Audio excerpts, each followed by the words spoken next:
വേനൽക്കാലം അതിന്റെ തീവ്രതയിൽ എത്തി നിൽക്കുന്ന ഒരു സാഹചര്യമാണ്. പല നഗരങ്ങളിലും ജീവിതത്തിൽ ഇതുവരെ ആരും കണ്ടിട്ടില്ലാത്ത തരത്തിൽ താപനില ഉയർന്നു കഴിഞ്ഞു. 40 ഡിഗ്രി ഒക്കെ താപനില എത്തിയ പല പ്രദേശങ്ങളും കേരളത്തിൽ തന്നെ ഉണ്ട് എന്ന് റിപ്പോർട്ടുകൾ വരുന്നു. ഒരുപാട് ആളുകൾ സൂര്യതാപമേറ്റ് കുഴഞ്ഞു വീഴുന്ന ഒരു സാഹചര്യം വരുന്നു. തൊലിപ്പുറത്തുള്ള രോഗങ്ങൾ തൊട്ട് ബോധം കെട്ട് വീഴൽ വരെ പലതരത്തിലുള്ള ആരോഗ്യ പ്രശ്നങ്ങളും കൂടുന്നു. ഈ തീവ്രമായ വേനലിനെ അതിജീവിക്കാൻ എന്തൊക്കെ കാര്യങ്ങളാണ് നാം ശ്രദ്ധിക്കേണ്ടത് എന്ന് മനസ്സിലാക്കാം.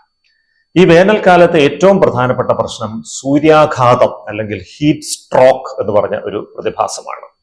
തീവ്രമായ സൂര്യപ്രകാശം ശരീരത്തിൽ ഏൽക്കുമ്പോൾ അത് ശരീരത്തിൽ ഉണ്ടാക്കുന്ന ചില ദൂഷ്യഫലങ്ങളുടെ ഫലമായിട്ട് ആള് കുഴഞ്ഞു വീഴുന്ന, ബോധം കെട്ട് വീഴുന്ന ഒരു അവസ്ഥയാണിത്. ഇത് ആന്തരിക അവയവങ്ങളുടെ പ്രവർത്തനങ്ങളെ വരെ ദോഷകരമായി ബാധിക്കാൻ സാധ്യതയുണ്ട്.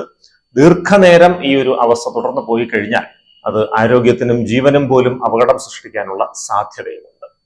അതേപോലെ തന്നെ സൂര്യതാപം എന്ന് പറഞ്ഞ തീവ്രത കുറഞ്ഞ മറ്റൊരു പ്രതിഭാസം കൂടെ ഇതിനോട് ബന്ധപ്പെട്ടിട്ട് ഉണ്ട്.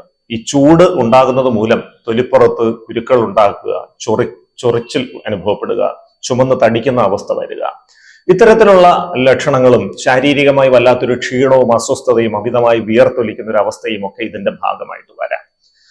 ശരീരത്തിലെ താപനില, ഈ അന്തരീക്ഷ താപനില കൂടുന്നതിന് സമാന്തരമായി വർദ്ധിക്കുന്നതാണ് ഇത്തരത്തിലുള്ള അവസ്ഥകളുടെയൊക്കെ അടിസ്ഥാനപരമായ കാരണം. ഇതിനെ പ്രതിരോധിക്കാനായിട്ട് നമ്മൾ ശ്രദ്ധിക്കേണ്ട 2-3 കാര്യങ്ങൾ. ഒന്ന്, ഈ അന്തരീക്ഷത്തിലെ താപനില ഏറ്റവും കൂടി നിൽക്കുന്നത് രാവിലെ 11 മണി തൊട്ട് വൈകിട്ട് 3 മണി വരെയുള്ള സമയത്താണ്. ഈ ഒരു സമയത്ത് കഴിയുന്നതും പുറത്തിറങ്ങാതിരിക്കാൻ ശ്രദ്ധിക്കുക എന്നുള്ളതാണ് ഒന്നാമത്തേത്. ഇനി അടിയന്തര സാഹചര്യങ്ങൾ മൂലം ഈ ഒരു സമയത്ത് പുറത്തിറങ്ങിയേ പറ്റൂ എന്നുണ്ടെങ്കിൽ നിർബന്ധമായും കുട പിടിച്ചുകൊണ്ട് മാത്രം ഈ സമയത്ത് പുറത്തേക്ക് ഇറങ്ങുക. പല ആളുകളും അതിന് മടിക്കാറുണ്ട്. ഞാൻ എന്തിനാ കുട പിടിക്കുന്നത്, ഞാൻ ആരോഗ്യമുള്ളൊരു മനുഷ്യനല്ലേ എന്നൊക്കെ കരുതി കുട പിടിക്കുന്ന ഒരു നാണക്കേടാണെന്ന് കരുതി ഒഴിവാക്കുന്ന ഒരുപാട് ആളുകളുണ്ട്, ചെറുപ്പക്കാരടക്കം. പക്ഷേ ഇന്നത്തെ ഈ ചൂടില് ഒരു നാണവും കൂടാതെ കുട പിടിച്ചുകൊണ്ട് തന്നെ വെളിയിലേക്ക് ഇറങ്ങി നടക്കുക. കാരണം ഈ സൂര്യപ്രകാശം തലയിലേക്കോ ശരീരഭാഗങ്ങളിലേക്കോ നേരിട്ട് ഏൽക്കാതെ ഒരു പരിധി വരെ പ്രതിരോധിക്കാൻ ഈ കുട പിടിച്ചുകൊണ്ടുള്ള യാത്ര നമ്മളെ സഹായിച്ചേക്കും. അടിയന്തര സ്വഭാവമുള്ള ഒരു യാത്രയല്ലെങ്കിൽ ഈ 11-നും 3-നും ഇടയ്ക്കുള്ള സമയത്ത് പുറത്തേക്ക് ഇറങ്ങുന്നത് കഴിയുന്നത്ര ഒഴിവാക്കുക എന്നുള്ളതാണ് അത്യാവശ്യം. അവധിക്കാലമായതുകൊണ്ട് കുട്ടികൾ പുറത്ത് കളിക്കാൻ പോകുന്ന ഒരു സമയമാണ്. കുട്ടികൾക്കും ഈ സന്ദേശം കൃത്യമായിട്ട് കൊടുക്കണം. കാരണം 12 മണിക്കും 1 മണിക്കും ഒക്കെ കളിസ്ഥലങ്ങളിൽ പോയി കളിക്കുന്ന പല കുട്ടികളും ഈ സൂര്യാഘാതമേറ്റ് കുഴഞ്ഞു വീഴുന്ന വാർത്തകൾ വരുന്നുണ്ട്. അതുകൊണ്ട് കുട്ടികൾ കളിക്കാൻ പോകുന്നുണ്ടെങ്കിൽ തന്നെ രാവിലെ ഒരു 6 മണിക്കും 9 മണിക്കും ഇടയ്ക്കുള്ള സമയം ഇളം വെയിലുള്ള സമയമാണ്. ആ ഇളം വെയിൽ ഗുണകരമാണ്. വൈറ്റമിൻ ഡിയുടെ അളവ് ശരീരത്തിൽ വർദ്ധിപ്പിക്കാനടക്കം ഒരുപാട് കാര്യങ്ങൾക്ക് അത് ഗുണകരമാണ്. പിന്നീട് വൈകുന്നേരം 4 മണിക്ക് ശേഷം 4-നും 6-നും ഇടയ്ക്കുള്ള സമയത്ത് കളിക്കാൻ പോകാൻ പറയാം. ഇനി നടക്കാനും വ്യായാമം ചെയ്യാനും ഒക്കെ പോകുന്ന വ്യക്തികളും ഈ ഒരു സമയം തന്നെ പാലിക്കുന്നതാണ് നല്ലത്. രാവിലെ ഒരു 6-നും 9-നും ഇടയ്ക്ക്, 9 മണിക്ക് മുൻപായിട്ട് വ്യായാമം ചെയ്ത് പൂർത്തിയാക്കുക. വൈകുന്നേരമാണെങ്കിൽ 4-നും 6-നും ഇടയ്ക്കുള്ള സമയത്ത് മാത്രം വ്യായാമം ചെയ്യാൻ ശ്രദ്ധിക്കുക. ഇനി ശരീരത്തിലെ ജലാംശം നഷ്ടപ്പെടുന്ന മൂലമുള്ള ബുദ്ധിമുട്ടുകളും ഈ വേനൽക്കാലത്ത് വരാറുണ്ട്. പ്രത്യേകിച്ച് ഈ ജലാംശം നഷ്ടപ്പെടുന്ന മൂലമുണ്ടാകുന്ന നിർജ്ജലീകരണം, ഡീഹൈഡ്രേഷൻ, കൊച്ചുകുട്ടികളെ തൊട്ട് വയസ്സായ ആളുകളെ വരെ ഗൗരവമായി ബാധിക്കുന്ന ഒരു സംഗതിയാണ്. ഈ നിർജ്ജലീകരണം വരുമ്പോൾ കണ്ണിൽ ഇരുട്ട് കയറാം, ബോധക്ഷയം വരാം, കുഴഞ്ഞു വീഴുന്ന ഒരു അവസ്ഥ വരാം, രക്തസമ്മർദ്ദം കുറഞ്ഞു പോകാം. ഇങ്ങനെ ഒരുപാട് പ്രശ്നങ്ങളുണ്ട്. അതുകൊണ്ട് തന്നെ ഒരു ദിവസം രാവിലെ ഉണർന്നെഴുന്നേൽക്കുമ്പോൾ ആദ്യം ചെയ്യേണ്ട കാര്യം ഒരു 700 ml വെള്ളം, അതായത് ഒരു വലിയ കുപ്പി നിറച്ച് വെള്ളം വെറും വയറ്റിൽ രാവിലെ ഉണർന്നെഴുന്നേറ്റ ഉടൻ തന്നെ കുടിക്കാം. ഇങ്ങനെ കുടിക്കുന്നതുകൊണ്ട് ഒരുപാട് ഗുണങ്ങളുണ്ട്. ശരീരത്തിലെ ജലാംശം കൂടും. ശരീരത്തിൽ അടിഞ്ഞുകൂടിയിട്ടുള്ള മാലിന്യങ്ങളെല്ലാം ശരീരത്തിൽ നിന്ന് പുറന്തള്ളാൻ ഈ ജലം നന്നായിട്ട് സഹായകമാകും. മലബന്ധം പോലെയുള്ള അവസ്ഥകൾ പ്രത്യേകിച്ച് പ്രായം ചെന്ന ആളുകളിൽ ഈ ചൂടുകാലത്ത് കൂടുതലായിരിക്കും. അതൊഴിവാക്കാനും ഇത്തരത്തിൽ 700 ml വെള്ളം വെറും വയറ്റിൽ രാവിലെ കുടിക്കുന്നത് സഹായകമാകും. ഇത്തരത്തിൽ 700 ml വെള്ളം കുടിച്ചിട്ട് ഒരു അരമണിക്കൂർ നേരം നടക്കാം. അത് വീട്ടിനുള്ളിൽ നടക്കാം, അല്ലെ വീടിന്റെ വരാന്തയിൽ നടക്കാം, വീടിന് പുറത്ത് നടക്കാം.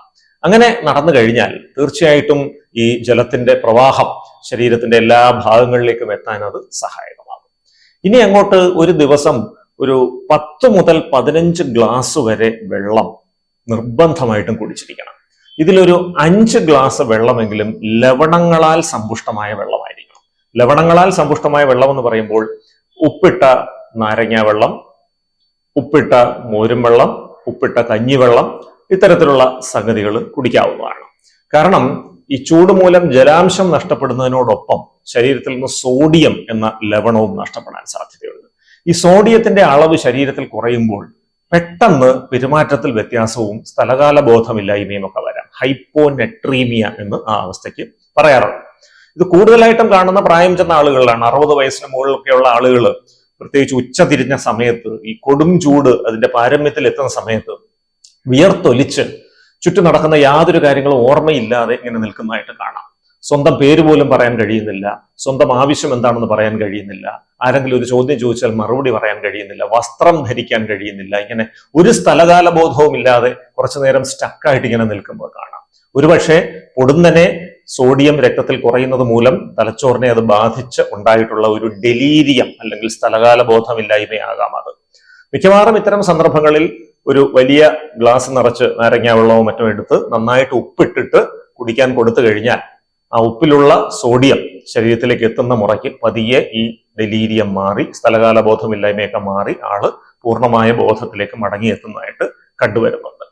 ഇത്തരത്തിലുള്ള ഈ സോഡിയം കുറയുന്ന അവസ്ഥയ്ക്ക് ഒഴിവാക്കാൻ ഒരു 5 ഗ്ലാസ് എങ്കിലും ദിവസേന നാരങ്ങാവെള്ളം, മോരും വെള്ളം, കഞ്ഞിവെള്ളം തുടങ്ങിയ സംഗതികളൊക്കെ ഉപ്പിട്ട് കുടിക്കാം. കരിക്കൻ വെള്ളം കുടിക്കാം.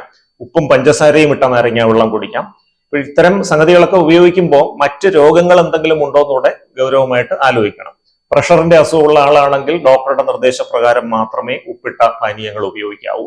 ഷുഗറിന്റെ അസുഖമുള്ള ആളാണെങ്കിൽ പഞ്ചസാരയിട്ട പാനീയങ്ങൾ ഡോക്ടറുടെ നിർദ്ദേശപ്രകാരമേ ഉപയോഗിക്കാവൂ. ഇങ്ങനത്തെ രോഗങ്ങളൊന്നും ഇല്ലാത്ത ആളുകൾക്ക് ദിവസേന 5 ഗ്ലാസ് എങ്കിലും ഈ പറഞ്ഞ പാനീയങ്ങൾ കുടിക്കാം. ഇത് കൂടാതെ 10 ഗ്ലാസ് എങ്കിലും അല്ലാത്ത വെള്ളം, തിളപ്പിച്ചാറിച്ച വെള്ളം കുടിക്കുന്നത് നല്ലതാണ്.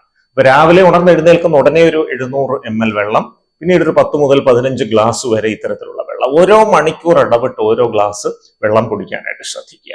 ഇതോടൊപ്പം ശ്രദ്ധിക്കേണ്ട മറ്റൊരു കാര്യം കൂടെയുണ്ട്. രാത്രിയിൽ ഉറങ്ങാൻ കിടക്കുന്നതിന് 1 മണിക്കൂർ മുൻപെങ്കിലും വെള്ളവും ഭക്ഷണവും കഴിച്ച് അവസാനിപ്പിക്കണം. പ്രത്യേകിച്ച് പ്രായം കൂടിയ ആളുകളിൽ പലരും നെഞ്ചെരിച്ചില്, ശ്വാസം മുട്ടല്, ചുമ ഇതൊക്കെ രാത്രിയിൽ ഉറങ്ങാൻ കിടക്കുമ്പോൾ സംഭവിക്കുന്നതായിട്ട് പറയുന്നുണ്ട്. ഉറങ്ങാൻ കിടക്കുമ്പോൾ ഈ നെഞ്ചെരിച്ചില് കാരണം ഉറക്കം പൂർത്തിയാക്കാൻ പറ്റുന്നില്ല, ശ്വാസം മുട്ടൽ വരുന്നു, ചുമ വരുന്നു. മിക്കവാറും ഇത്തരം ആളുകളെ നമ്മൾ പരിശോധിക്കുമ്പോൾ ഇവർക്ക് പലർക്കും ഗ്യാസ്ട്രോ ഈസോഫാഗിയൽ റിഫ്ലക്സ്, ഈ ആമാശയത്തിൽ നിന്ന് അന്നനാളത്തിലേക്ക് ഇങ്ങനെ മുകളിലോട്ട് ഭക്ഷണവും ആസിഡും ഒക്കെ തികട്ടി വരുന്നൊരു അവസ്ഥ കാണാൻ സാധ്യതയുണ്ട്. ഇത് പ്രായം ചെന്ന ഒരുപാട് ആളുകൾക്കുണ്ട്. പലപ്പോഴും ഇത് വഷളാക്കുന്ന ഒരു കാര്യം, ഈ ഉറങ്ങാൻ കിടക്കുന്നതിന് തൊട്ട് മുൻപ് മസാല കലർന്ന എരിയും പുളിയും കൂടുതലുള്ള ഭക്ഷണങ്ങൾ അമിതമായി കഴിക്കുകയും തുടർന്ന് വെള്ളം കുടിക്കുകയും ചെയ്യുക എന്നുള്ളതാണ്. ഇങ്ങനെ വെള്ളം കുടിച്ചിട്ട് നേരെ അങ്ങ് പോയി പലരും കിടക്കുന്നു. അങ്ങനെ കിടക്കുമ്പോൾ ഈ എരിയും പുളിയുമുള്ള ഭക്ഷണം വെള്ളവുമായി മിക്സ് ചെയ്ത് വയറ്റിലെ ആസിഡുമായി മിക്സ് ചെയ്ത് ഇങ്ങനെ തികട്ടി മുകളിലേക്ക് വന്നുകൊണ്ടിരിക്കും. അതുകൊണ്ട് നിങ്ങൾ 10 മണിക്ക് കിടക്കുന്നുവെങ്കിൽ ഒരു 8 മണിയോടെ രാത്രിയിലത്തെ ഡിന്നർ കഴിച്ച് അവസാനിപ്പിക്കാം. ഒരു 9 മണിയോടെയെങ്കിലും വെള്ളം കുടിച്ച് അവസാനിപ്പിക്കാം. കിടക്കുന്നതിന് തൊട്ട് മുൻപുള്ള 1 മണിക്കൂർ നേരം വെള്ളം കുടിക്കാതിരിക്കുക. രാത്രിയിൽ ഇടയ്ക്കിടയ്ക്ക് ഉണർന്നെഴുന്നേറ്റ് വെള്ളം കുടിക്കുന്നത് കഴിയുന്നത്ര ഒഴിവാക്കുക. ഞാൻ നേരത്തെ പറഞ്ഞ പോലെ പകൽ സമയത്ത് ധാരാളം വെള്ളം കുടിച്ചാൽ ഈ രാത്രിയിൽ വെള്ളം കുടിക്കേണ്ട ആവശ്യകത കുറയാൻ സാധ്യതയുണ്ട്. ഇത്രയും കാര്യങ്ങളൊക്കെ കൃത്യമായിട്ട് പാലിച്ചു കഴിഞ്ഞാൽ ഈ വേനൽക്കാലം വലിയ പ്രതിസന്ധികളില്ലാതെ നമുക്ക് തരണം ചെയ്ത് മുന്നോട്ട് പോകാം.